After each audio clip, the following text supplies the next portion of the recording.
akan menjelaskan tentang hukum ampere. Perkenalkan, nama saya Ricky Ardiansyah dengan NIM 22010269. Perkenalkan, nama saya Jibral Ajib dengan NIM 2201020809. Perkenalkan, nama saya Alif Glory Putra Guci dengan NIM 2201020711. Perkenalkan, nama saya Pondra Pola dengan NIM 2201021110. Perkenalkan, nama saya Dimas Prayuda dengan NIM 2201020084. Perkenalkan, nama saya Nur Alimas, biasa dipanggil Dimas, NIM 2201020073. Perkenalkan, nama saya Rama Anugrah dengan nomor NIM 2201020078. Yang pertama, saya akan menjelaskan konsep dasar hukum ampere. Hukum Biot-Savart merupakan konsep awal untuk menentukan besarnya medan magnet yang adanya arus listrik pada sebuah konduktor. Apapun bentuk konduktor tersebut, misalkan sebuah kawat, lempengan, maupun bola dengan kuat arus berapapun akan ditentukan kuat medan magnetnya dengan menggunakan hukum Biot-Savart. Namun untuk konduktor dengan bentuk yang lebih rumit, seperti misalnya kawat mengalir, akan sulit jika harus menggunakan hukum Biot-Savart. Di sini saya akan menjelaskan tentang hukum Biot-Savart. Hukum Biot-Savart menggunakan perhitungan integral, sehingga untuk konduktor yang bentuknya yang sangat rumit dan sulit untuk diselesaikan permasalahannya. Oleh karena itu, alternatif perhitungan kuat medan magnet yang dihasilkan dari arus listrik dapat menggunakan permasalahan hukum ampere. Selanjutnya, saya akan membacakan tentang rumus hukum ampere. Misalkan di dalam sebuah ruangan tertutup yang terdapat medan magnet di dalamnya, medan magnet di dalam ruangan tertutup tersebut disimbolkan dengan B. Di dalam ruangan tertutup tersebut seolah-olah memiliki sebuah lintasan tertutup C sepanjang L seperti pada gambar di samping. Bentuk lintasan bebas asalkan tertutup, yaitu kembali ke titik lintasan. Oke, untuk menentukan kuat medan magnet, misalkan ditinjau secuplik dari lintasan sepanjang L, ditentukan simbol DL yang merupakan elemen lintasan yang ditinjau, sedangkan kuat medan magnet yang ada pada lintasan tertutup tersebut adalah B. Maka hasil dari perkalian produk pada suatu elemen lintasan terhadap medan magnet B adalah sebagai berikut.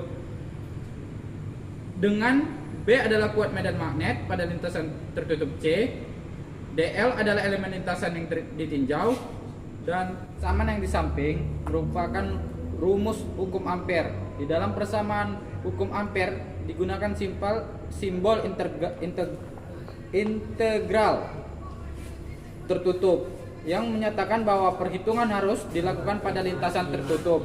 Dengan adanya hukum ampere akan mempermudah perhitungan kuat medan magnet bagi sistem tertentu. Aplikasi hukum ampere.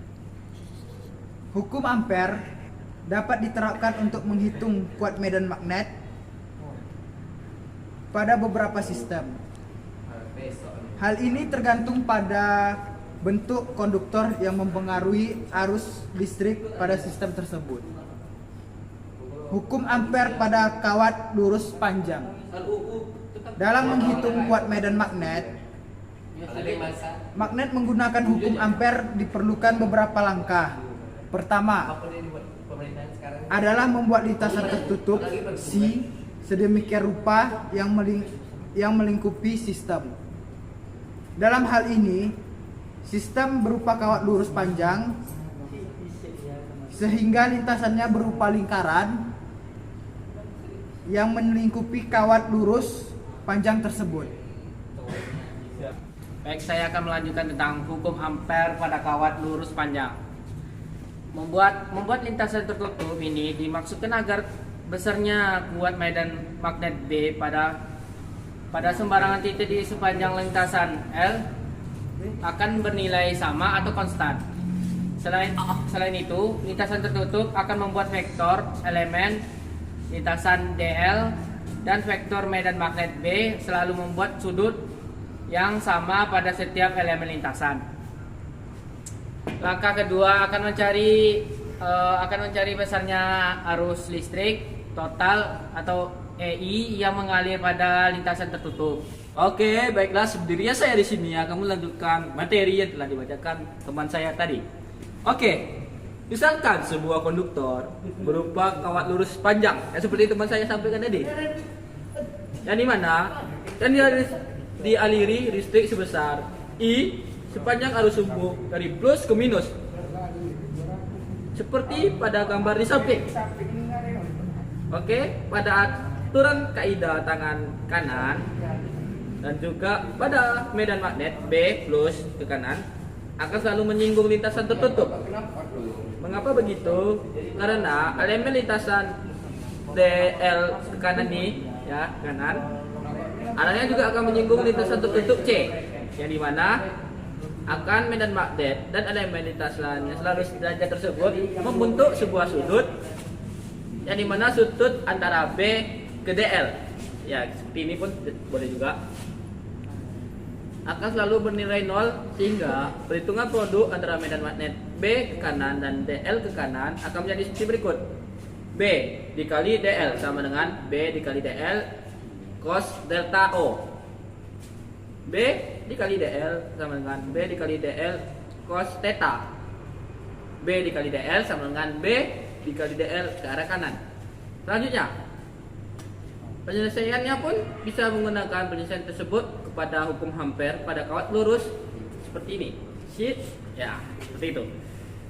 Yaitu di mana B dikali D sama dengan rho H elemen I.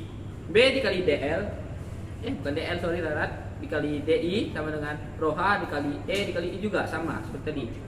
Dan B di antara DL sama dengan rho H per elemen I per I. Oke, lanjut. Karena bentuk lintasan tersebut tertutup seperti lingkaran, maka besaran DL-nya merupakan keliling lingkaran jari-jari. Jari-jari berarti setengah ya, bukan diameter. Berikut yang dimana dilambangkan dengan R. Sedangkan arus listrik total pada sistem ini di sepanjang lintasan kawat arus listrik yang melintasi adalah I, sehingga persamaan hukum Ampere menghasilkan B ke arah kanan sama dengan dalam kurung 2pi R sama dengan rho H I. B sama dengan rho H I dibagi 2pi R. Maka hasil kuat medan magnet ini akan menyimpulkan nilai yang sama dengan perhitungan dengan menggunakan persamaan hukum Biot-Savart. Baiklah, Sekian dari kami. Kalau ada yang salah yang kurangnya, Kami mohon maaf. Wabillahi taufiq wal hidayah. wassalamualaikum warahmatullahi wabarakatuh. yeay.